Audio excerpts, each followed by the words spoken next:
The Holocene has ended.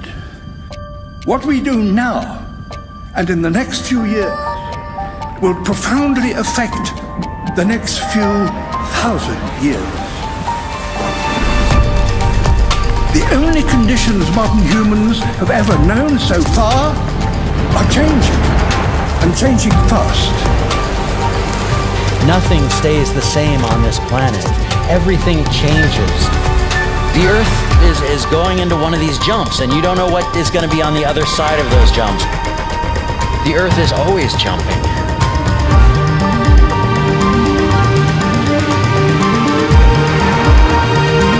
Things move on this planet. Things are not still. Everything is turning.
As it begins to run out of fuel, the sun won't simply fade away to nothing. Its core will collapse, and the extra heat this generates will cause its outer layers to expand.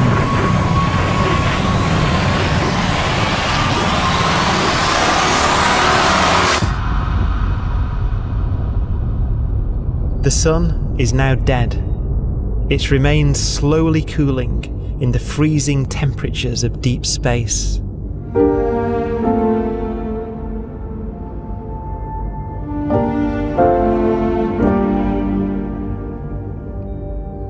The fate of the sun is the same as for all stars. One day they must all eventually die, and the cosmos will be plunged into eternal night. All stars eventually will run out of fuel. The temperature of the universe drops. The stars, one by one, in the night sky, will turn off. And there'll be no more new stars created. And so that the universe will end not with a bang, but with a whimper. And not in fire, but in ice.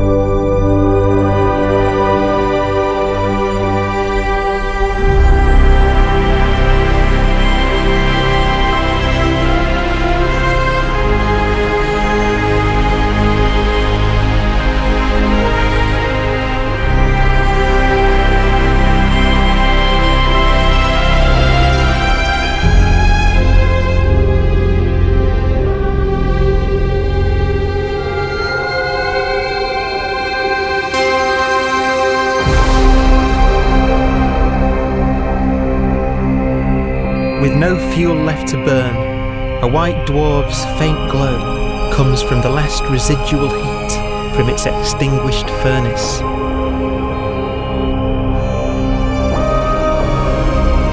Looking at it from where the Earth is now, it would only generate the same amount of light as the full moon on a clear night.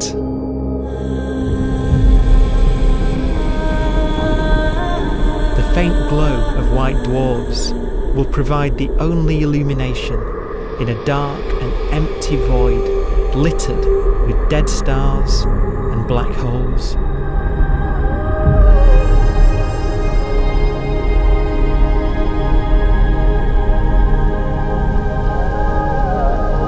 in some ways, it's kind of a ghost universe. It's the corpses, the zombie stars, that will take us into the future.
black dwarf will be the final fate of those last stars.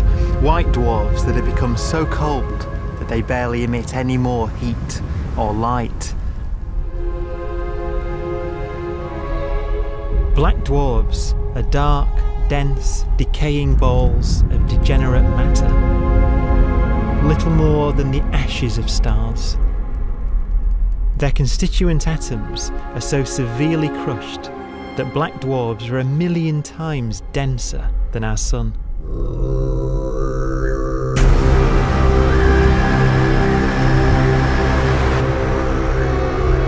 Stars take so long to reach this point, we believe there are currently no black dwarfs in the universe.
We have a pace of life that's based on really the energy available to us now.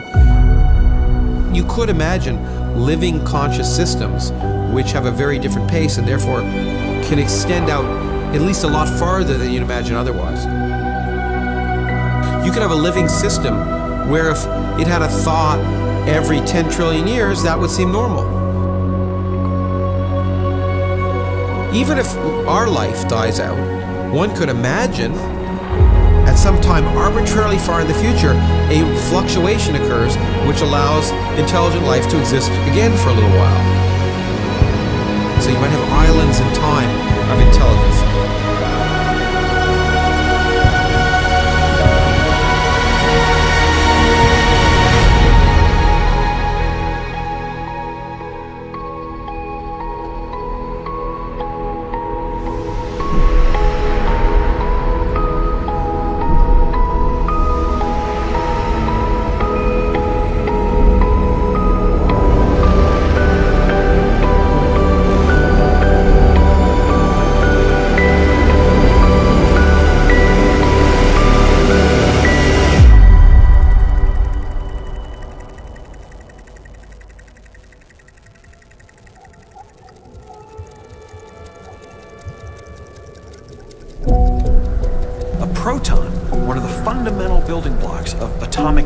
What makes us up can just spontaneously fall apart. Any material that evades the pull of a black hole eventually dies away as its protons disintegrate.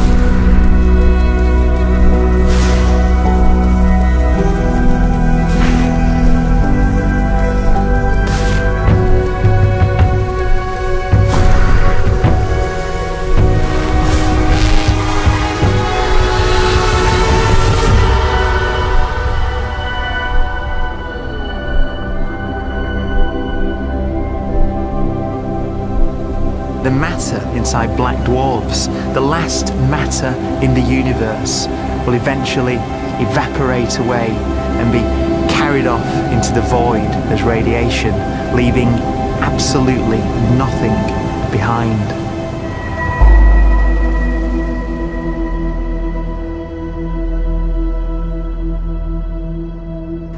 With the black dwarfs gone, there won't be a single atom of matter left. All that will remain of our once rich cosmos will be particles of light and black holes.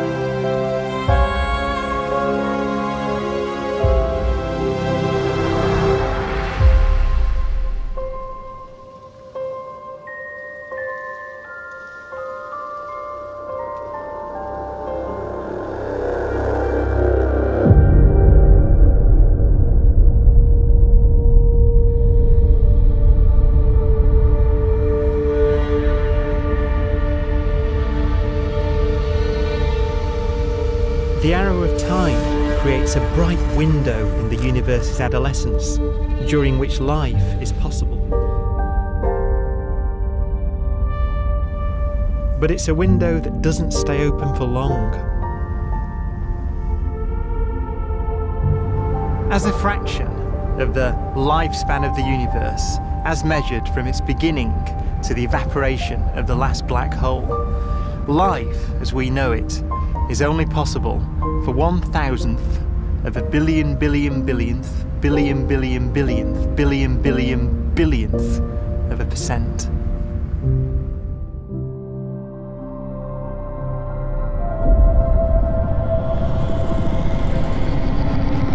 Black holes become the fundamental building block of the universe. A galaxy will basically be a supermassive black hole in a center with smaller black holes orbiting it. Zombie galaxies filled with black holes continue to evolve. They'll lead each other and they'll get bigger, and maybe they'll fall into the supermassive black hole and it'll get bigger. The universe will still be an exciting, dynamic place. It's just that the timescales you're talking about are now trillions of years instead of thousands or millions of years.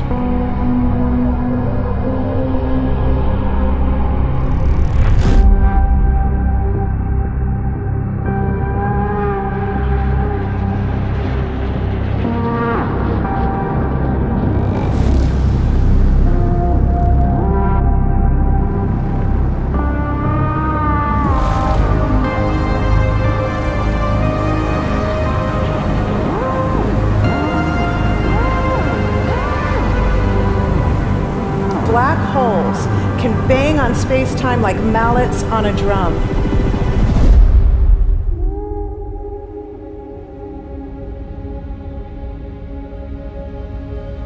And they have a very characteristic song.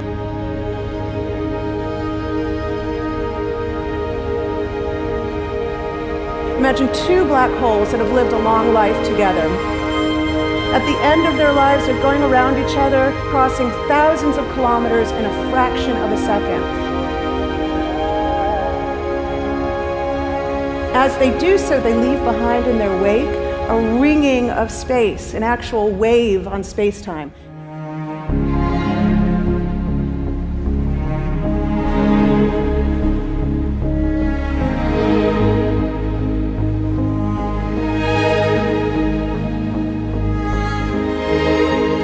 squeezes and stretches as it emanates out from these black holes banging on the universe. Those are the gravitational waves. They are literally the sounds of space ringing. And they will travel out from these black holes at the speed of light as they ring down and coalesce to one spinning, quiet black hole.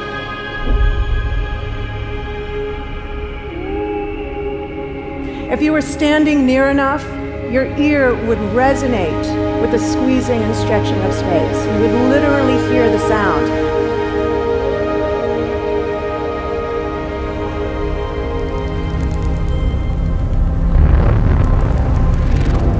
Imagine a lighter black hole falling into a very heavy black hole.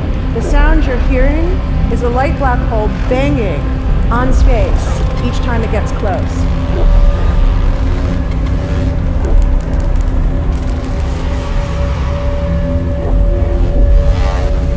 As it falls in, it gets faster and it gets louder.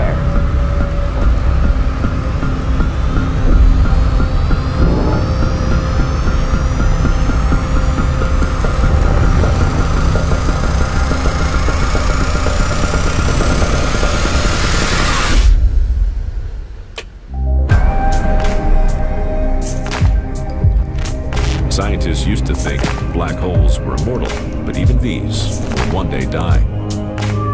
Now we're talking about timescales of unimaginable length, quadrillions of years into the future.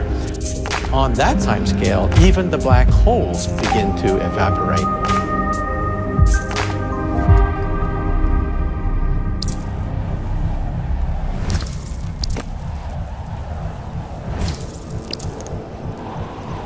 According to quantum mechanics, space is filled with virtual particles, antiparticles, that are constantly materializing in pairs, separating, coming together again, and annihilating each other.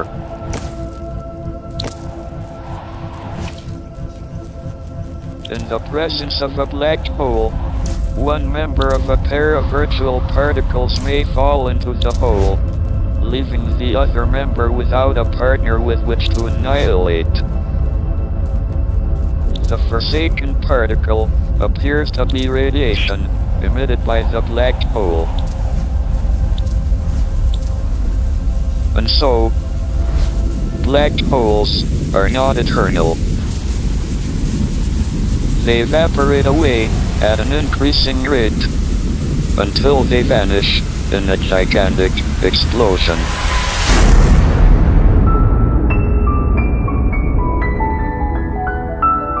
Quantum mechanics has allowed particles and radiation to escape from the ultimate prison, a black hole.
Philosophers and poets have asked the question, will the world end in fire or ice? We can now give an answer. The latest evidence shows that the universe is not slowing down, but it's speeding up out of control. And the universe, we think, will die in ice. Trillions upon trillions of years from now.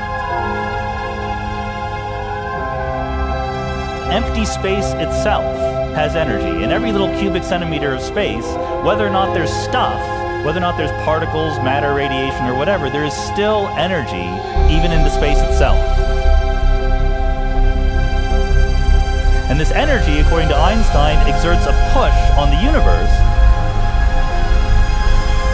What is the weird stuff that's accelerating the universe? We call it dark energy. And this stuff is the dominant stuff of the universe. Almost 3/4 of the matter-energy content of the universe is this dark energy. And we don't know what it is. Dark energy, unlike matter or radiation, does not dilute away as the universe expands. This has crucial implications for what the universe is going to do in the future. So what will be the future of the universe? Well, if the dark energy remains dominant and repulsive, the universe will expand forever.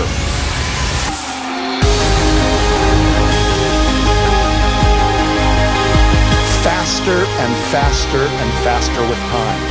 A runaway universe. 70% of the energy of the universe resides in empty space, and we don't understand why. But we do know what will happen. If that energy continues to be there, the universe will become cold and dark and empty. That's the future as it might be. We don't know because we don't yet understand the nature of dark energy. Until we do, we won't know the future. We won't even understand our own origins, and that's why we want to know and study this subject.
Does seem to be for an ever colder, ever emptier universe.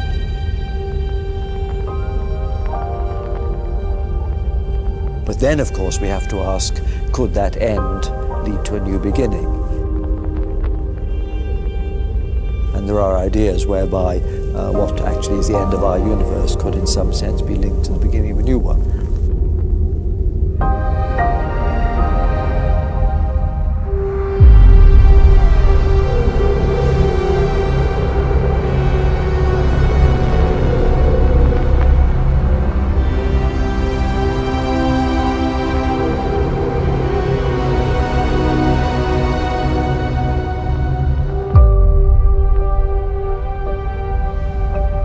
We've worked out the mathematics, the equations. They seem to say that if you have an atom smasher that can concentrate tremendous amounts of energy at a single point, you can perhaps open up a gateway, a baby universe.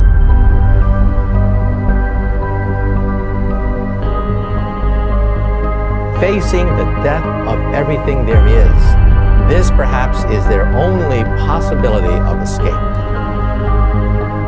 And this also raises a very intriguing possibility, sheer speculation of course, that perhaps any universe that has intelligent life in it will create baby universes, will create lifeboats, and proliferate child universes.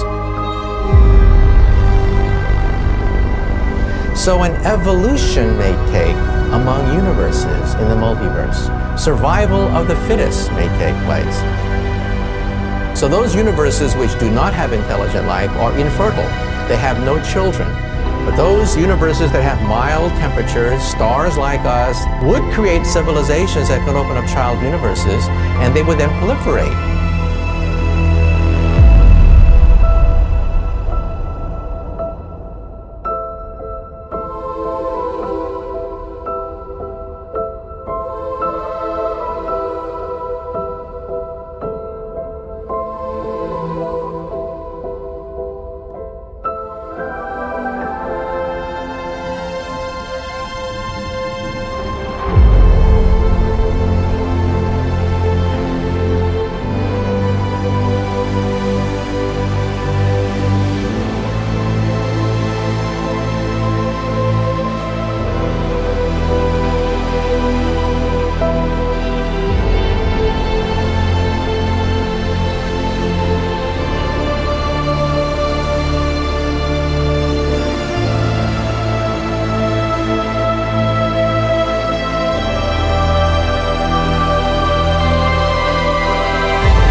After an unimaginable length of time, even the black holes will have evaporated and the universe will be nothing but a sea of photons gradually tending towards the same temperature as the expansion of the universe cools them towards absolute zero.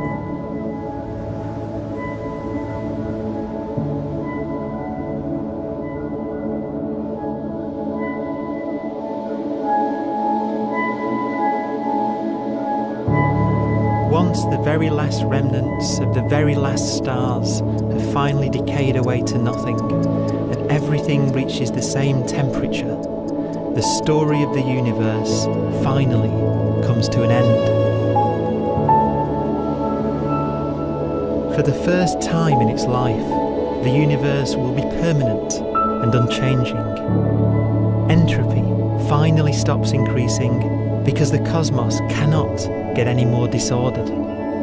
Nothing happens, and it keeps not happening forever.